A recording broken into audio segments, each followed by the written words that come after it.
India has finalized a roadmap to spend $130 billion in the next 5 to 7 years to modernize the armed forces and bolster their combat capabilities over rivals in the region, according to an official document and military sources. The plan includes procurement of a range of weapons, missiles, air defense systems, fighter jets, submarines and warships, drones, surveillance equipment and developing infrastructure for extensive use of artificial intelligence. While India's spending has remained relatively constant in the last 10 to 15 years compared to its GDP, China's has significantly ramped up defense budget during the period. The armed forces have been pushing for adequate allocation of funds so that they are well prepared to deal with the possibility of a two-front war with China and Pakistan. The government's immediate priority is to fast-track pending proposals including procuring 2,600 infantry combat vehicles,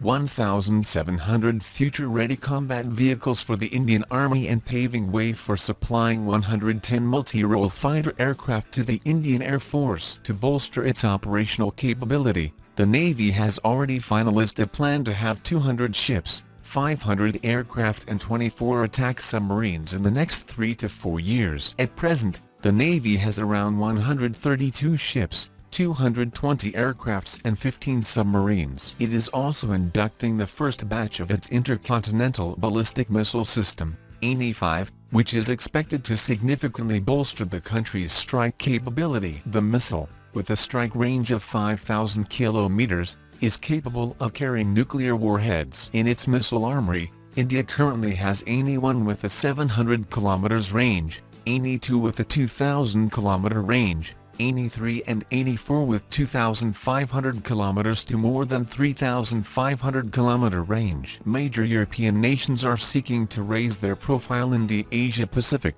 with freedom of navigation operations and concern about rising tensions in the South China Sea signaling their desire to remain relevant in the region, analysts say. Recently Britain, France and Germany said in a joint statement that they were concerned about the situation in the South China Sea and appealed to all parties involved in territorial disputes to take steps that reduce tensions, and contribute to maintaining and promoting peace, security, stability and safety in the region. In an apparent show of strength and unity, the US and Britain conducted a joint naval drill in the South China Sea in February, while France sailed its naval assault ship Dixmude and a frigate close to the disputed Spratly Islands last year. Britain is keen to assert freedom of navigation through international waters. It said last year that it planned to send its new aircraft carrier HMS Queen Elizabeth to the Asia-Pacific region on its first operational deployment, due in 2021. The European Union is also embroiled in a bitter dispute with China over what it sees as the unfair treatment of EU businesses operating in the world's second biggest economy. Tensions between Beijing and Berlin escalated after German Foreign Minister Heiko Maas met Hong Kong pro-democracy activist Joshua Wong in the German capital. China's foreign ministry said it was strongly dissatisfied with the meeting.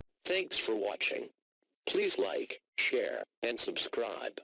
If you like the channel and want to support, please support on Patreon or PayPal.